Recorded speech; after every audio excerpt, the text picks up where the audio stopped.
আমরা আছি রায়পুর রাজবাড়িতে। তো আমাদের সঙ্গে আছে স্বপন কাকু। স্বপন কাকু আমাদের শান্তিনিকেতনের ট্যুরে সবথেকে বেশি হেল্প করেছেন। আমাদের লজ জোগাড় করে দেওয়া থেকে শুরু করে এখানে রাজবাড়ি ঘোরানো বা যে সমস্ত পার্শ্ববর্তী এলাকাগুলো ঘোরানো সমস্ত কিছু গাইড করেছেন। শেষে আমরা ফিরবো আজকে। ফেরার পথে আমাদের উনি শেষ দেখাচ্ছেন সেটা হচ্ছে রায়পুর রাজবাড়ি। এই রায়পুর রাজবাড়ির কিছু কথা ওনার মুখ থেকে ছোট করে একটু জেনে নিন অল্প কিছুক্ষণের জন্য।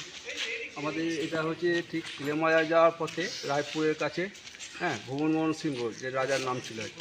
এই রাজা ছিলেন মানে খুব ভালো আগেকার দিনের রাজা ছিলেন। এখানে ওনার বিশাল এলাকা জুড়ে জমি জায়গা ছিল, প্লাস বিশ্বভারতী কিছু জায়গা ওনার ছিল, যেখানে মনীষী দেবেন্দ্রনাথ ঠাকুর নিমন্ত্রিত ছিল এই ভুবনমোহন কাছে। উনি বহুদিন আগে এসেছিলেন, এখানে নিমন্ত্রিত খেয়ে উনি খুব প্রশংসা করেছিলেন আর কি ভুবনমোহন সিংহ। হ্যাঁ, তা ওই ভুবনমোহন সিংহ মনীষী দেবেন্দ্রনাথ ঠাকুরকে ওই শান্তিনিকেতন